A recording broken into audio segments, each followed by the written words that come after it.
Welcome to week 16 of Investec Monday Night Hockey. I'm Simon Mason, and on tonight's show we have highlights from 3 matches as East Grinstead hosted Buckingham in the Investec Women's Premier Division, and then Reading's rearranged game with Surbiton before their visit to East Grinstead on Sunday. In a match that would go a long way to deciding who would make it to the playoffs, in-form East Grinstead hosted out-of-form Buckingham. The home side had lost just once this year, whilst the visitors were yet to win. Let's join Charlie Broom for the best of the action. Penalty corner for East Grinstead. Goes to the right-hand castle and straight down the line of the post from Chloe Palmer. And it's East Grinstead 1, Buckingham 0, 9 minutes in. Well taken penalty corner. Straight down the line of the post. And unfortunately for Kitty Higgins, the Buckingham number 4, she couldn't keep it out. Chapman into the centre of the field and now peel back out to Unsworth. Unsworth out to the right hand side. They back in on the angle, deflected in towards Chapman. Here's Brennan. Brennan got support outside as she wants, but still driving is Brennan. Brennan across the face of goal. And no touch of any significance from a player in white. And Buckingham managed to keep it at 1-0. Good work from Brennan. It was Ellie Rare who was coming across the face of Ella Jackson. She couldn't find a big enough touch. Penalty corner. Going to the right-hand castle. Shot comes in, and it's up off the kicker and into the goal. And it's a second for Chloe Palmer. 21 minutes in. East Grinstead 2, Buckingham 0. And a clean strike up off the kicker of Ella Jackson to double the lead. Good diving stop from the Buckingham defence. Now can they try and get it out? There's great pressure from East Grinstead, but Buckingham have done well. Now an opportunity perhaps down this left hand side. It's the support coming in the middle. Waiting, cuts inside, shots taken. And Tennant with the save, but an opportunity for the visitors looking for the support. And indeed it's coming. They could have waited just a little bit longer, but opted to take the shot instead. Penalty corner. We switch to the left-hand castle, and Shipley with the strike, and the save is made, and Unsworth tries to get it clear. Good work from Laura Unsworth. Strike from Zoe Shipley, and it's a long corner, which Buckingham have now taken. Now can they get it into the circle? First time in. Here's an opportunity for Phoebe Richards. Richards has a back to goal and on the spin. Can't direct it inside the far post as it's played in from Shipley. Richards going away from goal. Good jab tackle to drive her further away. And the spin, well, not enough. Penalty corner. Again, they switch to this left-hand castle. Slap shot looking for the deflection from Leahy, who was the injector. Thomas with the slap. Leahy with an upright stick. Very difficult skill to execute. Nice little turn around the corner from Jordan. Perhaps some opportunity down this right-hand side as it's played forward by Thomas. Ball across. Back to Richards. Richards with the shot up off Tennant. And, well, it just spins away from James and Richards, I think it is, who want a penalty stroke. Let's have another look as Higgins plays it across. Little deflection. Tennant kicks it straight back to Richards. The shot from Richards up off Tennant. Hits the bar, and the spin here just takes it away from the 2 Buckingham players.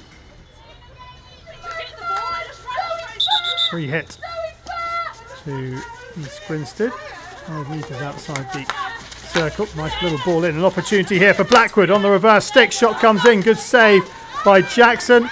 And then it's cleared. Well taken. Free hit. And Blackwood gets space on the reverse stick. Gets the shot away. Jackson makes a comfortable save, and the clearance is completed.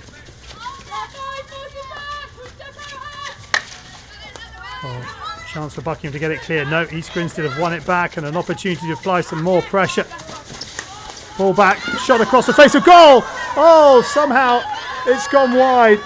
Ruth Gordon on the far post couldn't make the decisive touch as the ball comes across. Does Jackson get a stick on it? Hard to see, but either way, Gordon had an open goal. Scott. Plays it out to that right-hand side, and a heavy touch could turn possession over. Now, Unsworth. Lovely bit of skill to get past Scott. Still going, Unsworth. She's got the supporter. She needs it. And Gordon has turned it in to make it 3-0 on the 58th minute. But Laura Unsworth with some beautiful skill to create it for Gordon. Okay, the touch was heavy from the Buckingham defence. I think it was Nicholson, but lovely drag from Unsworth. Shapes the shoot, beats the second defender. All the time in the world to play the pass. Gordon gets a touch, and in it goes. Penalty corner to Buckingham. Can they make one of these stick? It's gone to the far right-hand side. Nicholson fires it across the face of goal. Saved by Tennant, but turned in by Abby Brandt. And Buckingham, with 8 minutes to go, have made it 3-1. Is it a consolation, or is it the start of a comeback? Nicholson on the angle, across the face of goal. Good save by Tennant, but it falls kindly to Brandt, who makes no mistake. Buckingham working it out from deep here through Cousins. And now down the left-hand flank. Ball played back inside. Nice 1-2. Is there anybody in the middle? Well, it doesn't matter, because that is the final whistle. And East Grinstead have a valuable 3 points. For Buckingham, well, it's possibly a little too much of an ask now to make the playoffs. They've lost more ground on the top 4. East Grinstead 3, Buckingham 1, the final score. Elsewhere, Canterbury put on a great performance to beat the University of Birmingham. An early goal for Sanders was immediately cancelled out by Penny Squibb. Goals from Flint and a double from Jenkins put the home side into a 4-1 lead at half-time.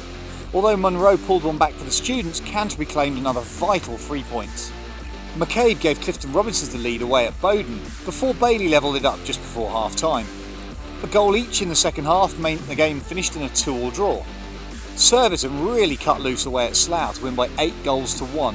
Hat-tricks were scored by Middleton and Ansley, with further goals from Defrand and Martin. Bathurst with the consolation for Slough. Katie Long scored her 6th of the season to put Leicester ahead against Holcombe, before a second-half equaliser from Philippa Lewis meant the points were shared. On Sunday, Leicester's rearranged game with Slough was played, and once again Long put Leicester into an early lead, but Slough came back to secure the win, with goals from Newton and Totten. So the top 4 are now pulling away, but the title is still very much up for grabs and will go down to the wire. At the bottom, Leicester are now looking in a bit of trouble, as they're now 3 points behind Clifton Robinsons, with Canterbury and Slough a further point ahead of them. Reading hosted Surbiton in a rearranged game. With the England men's team still out in Malaysia, this will be an interesting match with importance at the top of the table.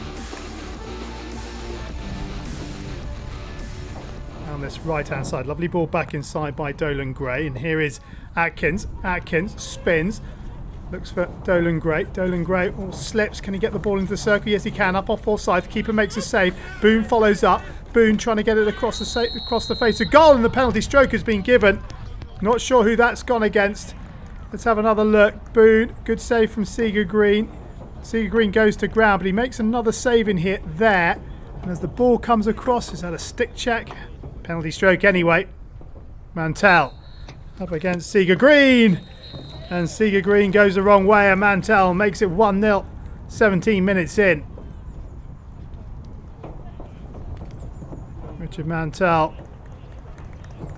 beats the keeper and gives Reading the lead. Penalty corner. Mantell waits at the top of the circle. It is to be Mantell. The drag flick low to Seager Green's right-hand side. And it's a second goal. Reading double their lead 3 minutes after taking the initial lead. Reading 2, Surbiton 0.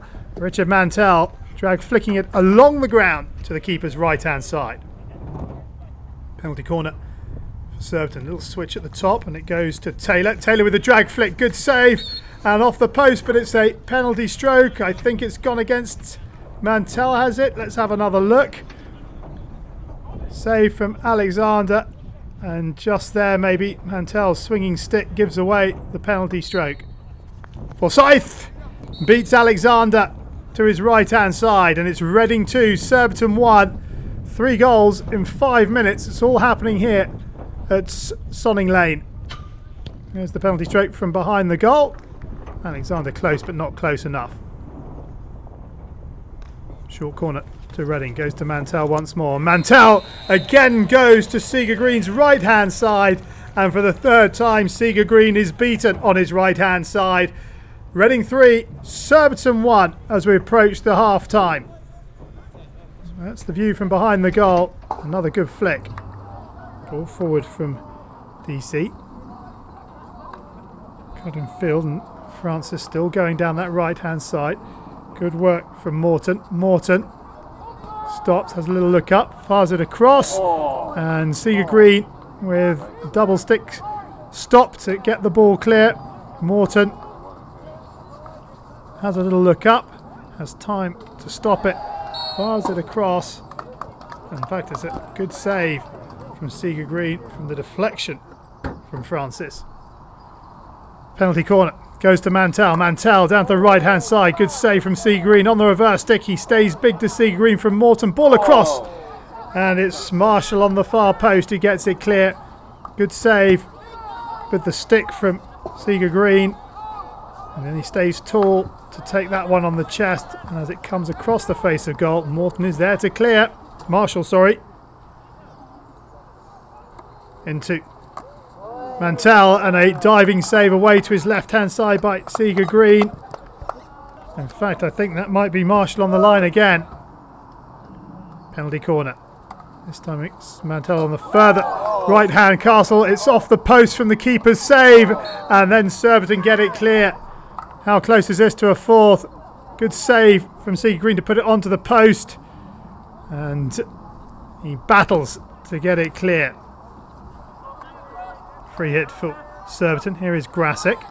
Grasick takes it up over halfway line. Ball forward finds Forsyth. Forsyth now with an opportunity. Onto the reverse stick. Forsyth, and Alexander makes the save to keep Reading in front by 2 goals. Good turn from Forsyth. Used his body well. Hits the target. And Alexander somehow manages to get it up and away. Penalty corner.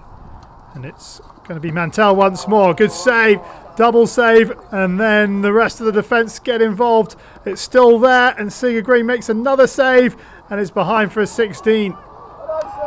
Seager Green has been very busy. Good first save, good second save. That's a really good save, that second one.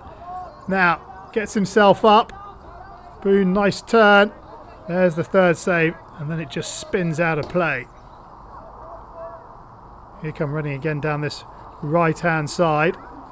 Morton, still going. Lee Morton. And there is the final whistle. And it's back-to-back losses for Surbiton for the first time this season. Reading get their double-header weekend off to a winning start. Final score here at Sonning Lane. Reading 3, Surbiton 1.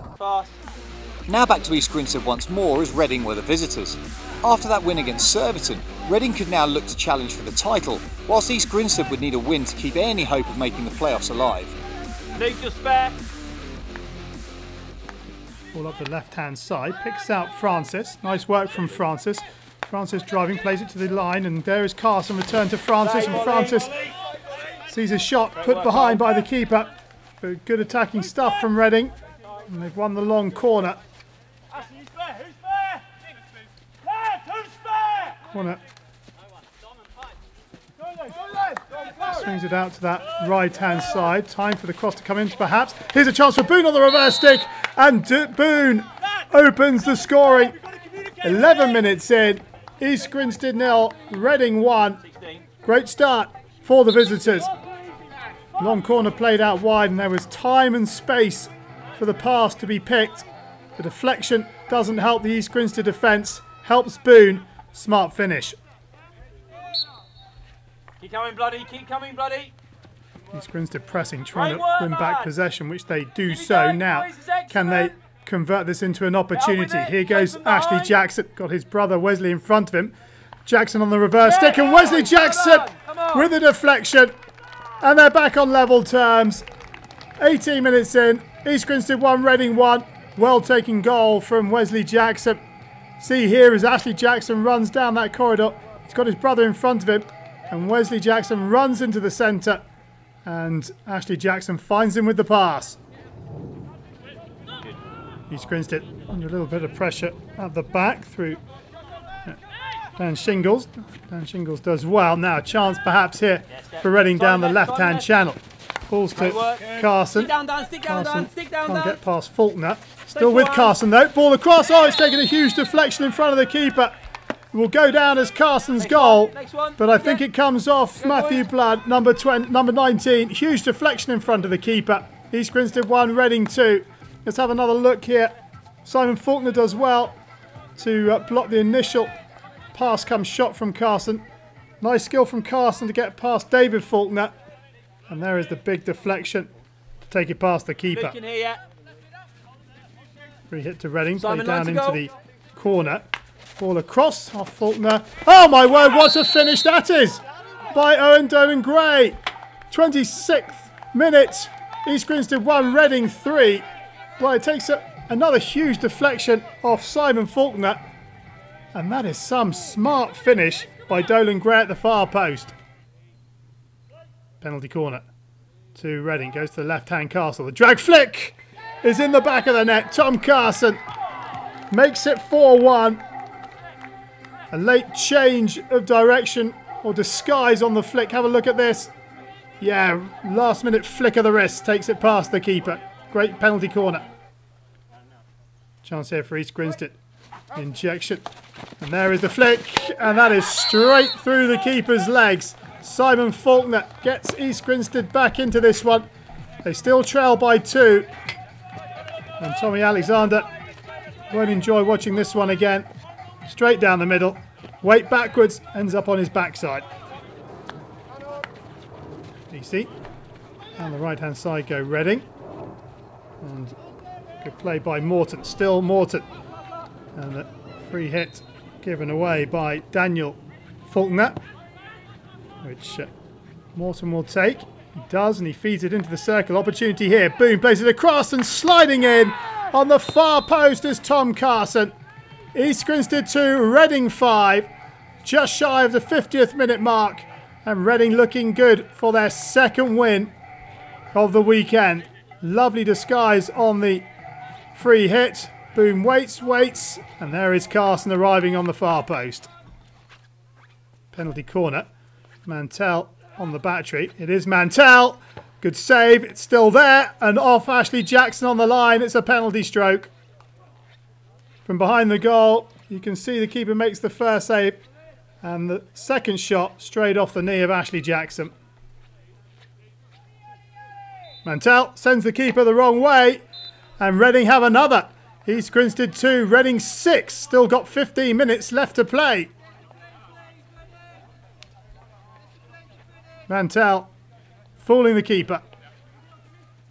Ball down that right-hand side, and Ashley Jackson keeps it alive, plays it in field, and the East Grinstead defence is a little stretched, and here's an opportunity. Dolan Gray has a little look up, and a sliding finish from Tom Carson. Another for him. 7 minutes to go. East Grinstead 2, Reading 7. Good pressure high up the pitch from Reading, who still were leading by 4 goals, and the ball in, deflected in by Carson to make it a 5-goal lead. Penalty corner. And it comes, and the deflection on the post from Tony Wilson. Little more than a consolation with 3 minutes to go. EG 3, Reading 7. Well worked penalty corner routine. Good finish, sliding in from Wilson.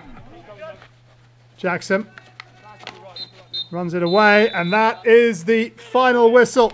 It's 3 consecutive losses for East Grinstead now in the competition, but Reading consolidate their position in the top 4 with 2 wins this weekend. Beeston hosted Sevenoaks and took the lead midway through the first half as Richard Lawrence converted a penalty corner. Early in the second half, Marius Gemmell scored his 6th of the season to double the lead. Proctor then sealed the win in the 58th minute.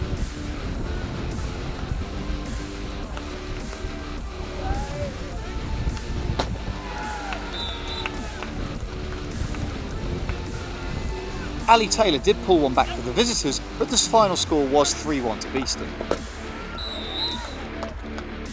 Brooklands Manchester University put on a comprehensive performance to beat Canterbury. David Flanagan, Thomas Russell and Peter Cornell all scored in the first half, with Oliver Clark, Cornell again and then Thomas Lush completing the scoring to make the final score 6-0. Simon Mantell got the only goal of the game as Wimbledon continued their fine run of form to win away at Holcombe. So Beeston now claim top spot in the table, with Surbiton, Reading and Wimbledon close behind them. Hampstead and Westminster are the only other side in real contention of a playoff spot. Brooklands' win means that it's now confirmed that Sevenoaks and Canterbury are battling it out to avoid automatic relegation. That's all for tonight. Join us next week for the penultimate Investec Monday Night Hockey of the season.